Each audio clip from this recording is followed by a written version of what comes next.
In this video, I'll be doing a beginner-friendly, step-by-step process for painting a Grand Captain from Syenann. I'm Billy, let me walk you through the paints I'll be using.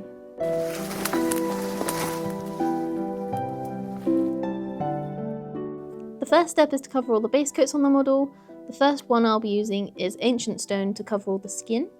Start off by giving the bottle a good shake, and then add a small amount to your wet palette. For this section, I'm using the Army Painter Wargame Monster brush. Any fairly big brush will work. I am not too worried about getting paint on areas that are not the skin, because we're going to paint over those next anyway. I've thinned the paint with a small amount of water to avoid filling any details. Because of this, we may need to do an extra coat for full coverage. Make sure the first layer of paint is completely dry before you go in with another coat. This will make sure that the paint layers stay super smooth. Now that we've got full coverage of Ancient Stone and you can't see any of the black primer through it, we can move on to the next colour. Next I'll be using Tomb King Tan on the trousers, the fabric under the belt and the hair. As with before, start off by giving the bottle a good shake and then thin the paint down with a little bit of water. Because it's only small areas I'm trying to cover with this colour, I'm going to use the Wargamer Regiment brush so I can get in some of the hard to reach places. Try not to get any paint on the skin you've already painted, but if you do, we can tidy that up with the previous colour. Again, you may need a couple coats before you reach full coverage. Now that we've got those areas blocked in, we can move on to colour number 3. The next colour is Leather Brown, and I'll be using that on the straps, the bow, the crown and his shoes. Now we're moving on to some really fiddly parts, so I've moved on to the Wargamer Kalinsky Masterclass brush for some extra precision. Next I'll be using Tree Ancient for the tree. Now I'm moving back onto the monster brush because I'm going to base coat the tree. While we're here, I'm going to add it to the arrows as well. And finally, I'll cover the mushrooms on there too. As before, wait for the paint to fully dry and apply another coat if it needs it. I'm also going back and adding some more leather brown in areas I forgot in the last step. Now we're nearly done with the base coats, we can move on to the green. Now for all the green parts on the armour and the leaves, I'll be using Scarab Green. I've thinned the paint down with some water and I'm applying it to the leaves on the tree. Make sure it gets in all the recesses. You can thin it down extra to make that a bit easier. Now onto the leaves on the top of his cape. And now I'm back to using the regiment brush to apply it to all the armour panels. For the rest of the cape I've decided to go for a lighter green, so I've chosen Angel Green. So using the character brush, I'm applying this below the leaves. Now we're on to the final base coat before we tackle the eyes, so I'm using Deep Azure to fill in the carving on the tree. And I'm back to using the Kalinsky Masterclass brush for accuracy. I'm not too worried about staying in the lines fully, because this will give a slight glow effect. And then the final area to base coat is the eyes, so to start I'll be base coating in black. For this I'm using the Insane Detail brush, because it's super pointy. I'll just apply a small amount to the whole eye area. Don't worry if you do it wrong first try, that's why we're doing it at this stage, so it's easy to clean up any mistakes. Once that's dry, I'll be going in with Ash Grey. For this colour, I'm aiming to go right in the middle of the eyeball, leaving a bit of black above and below, so that it doesn't blend into the skin.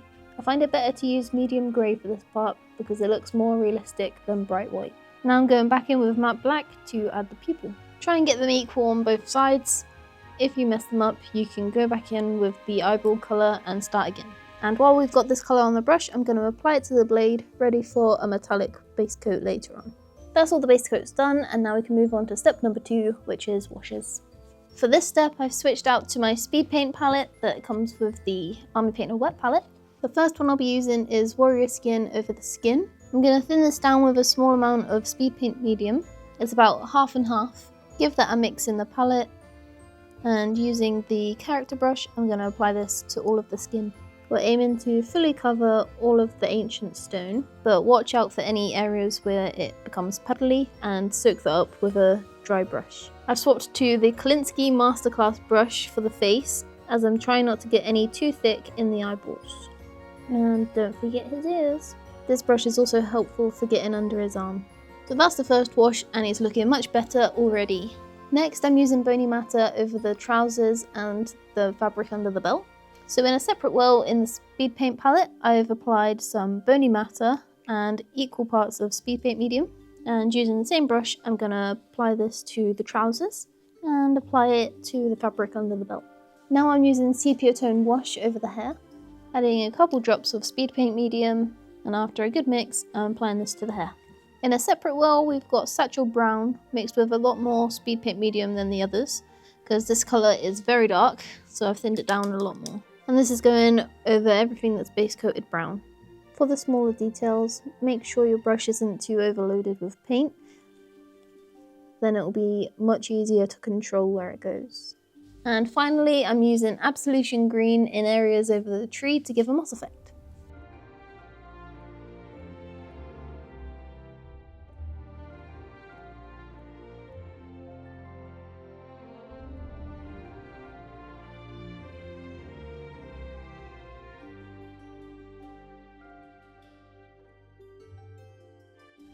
Now for the final dry brush on the green, I'm using Warped Yellow. This one's going to be the lightest coverage, so I'm going to press very lightly. Once I've done a light general coat all over the leaves, I'm going to do another coat, just focusing on the top, because that's where they'll be in the sun the most. And I would call the leaves and the armour done at this point. Now, sticking with dry brushing, I'm going to do the same to the wood. For this, I'm using Bootstrap Brown.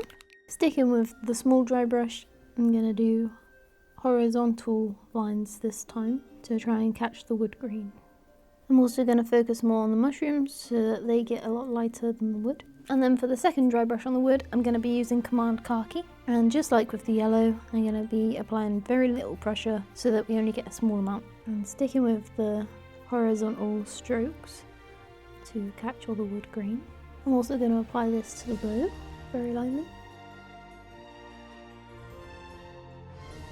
Now that I'm done with all the dry brushing, I'm going to move on to the edge highlight stage. For that, I've got my wet palette back and I'm going to add Command Khaki to that. And then using the Kolinsky Masterclass brush, I'm going to apply this to the edges of the straps. This is so they stand out a bit better, and I'm just going to focus on the upper edge to save some time. I'm also going to add an edge highlight to the tips of the toes. Next, I'm going to highlight the blue swirls in the wood. So for that, I'm using Aqua Alchemy. I'm going to thin this down quite a bit with water, and with the same brush I'm going to be applying this into the centre of the carvings to look like it's glowing from the middle.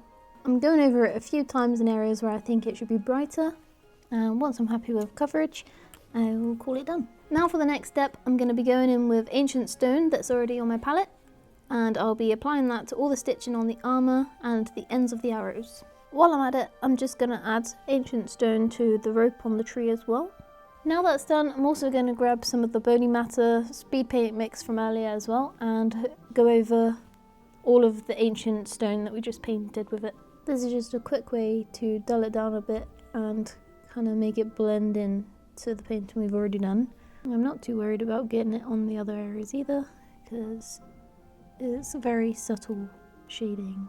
Now that that's finished, I'm going to go matte varnish it with a rattle can, and then I'll be back to do the metallics. With the varnish now dry, we can go in with the gunmetal on the small amount of metallic areas. So for this I'm using the Kolinsky Masterclass brush still, and gunmetal can go straight onto the blade at his waist. On the tip of this here, a handle of a weapon of some sort, maybe for that blade, and then very carefully onto his belt buckles. I'm just going to leave this to dry and then we can apply the last wash. The last thing I'm going to do is apply dark tone to the metallics. I'm not going to mix any thinner into this one, and I'll just apply it straight over the metal. Make sure the brush isn't too overloaded before painting onto the belt buckles. But I'm not too worried about getting it onto the belt, because it just adds a little bit more contrast to the brown. And there you've got your completed Warcrow model. Feel free to base it in whichever way fits your scheme, whether that's flock, grass tufts, or just texture paint. And if you want to see more from Corvus Belli, make sure you subscribe and we'll see you in another video.